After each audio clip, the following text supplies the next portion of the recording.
ఈ రోజైతే ఒక స్పెషల్ అకేషన్‌కి వెళ్ళబోతున్నానండి. నేనైతే భార్గవ్ గిఫ్ట్ షాప్‌కి వచ్చాను. తెనాలి దగ్గర ఇది. సో, దీంట్లో గిఫ్ట్స్ చూస్తుంటే చాలా అమేజింగ్‌గా ఉన్నాయి. ఎస్పెషల్లీ ఈ ఫోటో ఫ్రేమ్స్ అయితేనా అద్భుతం అనమాట. అమేజింగ్ ఒకదానికి మించి ఒకటి. ఏది తీసుకోవాలో నేనైతే చాలా సేపు కన్‌ఫ్యూజ్ అయిపోయాను.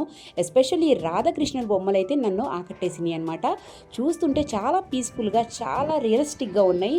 నేనేం సెలెక్ట్ చేశానో చూపిస్తానండి. నాకైతే మాత్రం ఇది అద్భుతంగా నచ్చింది. చూడండి ఈ పిక్చర్ ఎంత బాగుందో. ఈ ఫ్రేమ్స్ అయితే మాత్రం చాలా పీస్ఫుల్గా ఉన్నాయి.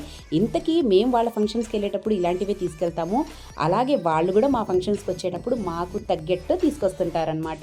చాలా అంటే బయట చెప్పుకున్నట్టు ఏమి ఉండదండి. హిందూ ముస్లిం తేడాలు ఏముండవు. వాళ్ళు మా ఫంక్షన్స్కి వస్తుంటారు, మేము వాళ్ళ ఫంక్షన్స్కి వెళ్తాము. అలాగే ఫెస్టివల్స్కి వస్తుంటారు. అందరూ కూడా చాలా హ్యాపీగా కలిసి ఉంటాము. ఇంకా చూసారా, గిఫ్ట్ నచ్చిందా? నచ్చితే కింద కమెంట్ చేయండి. అలాగే ఇది చూడండి ఎంత బాగుందో కదా. ఇంకా అయితే ఫంక్షన్ చాలా బాగా జరిగింది.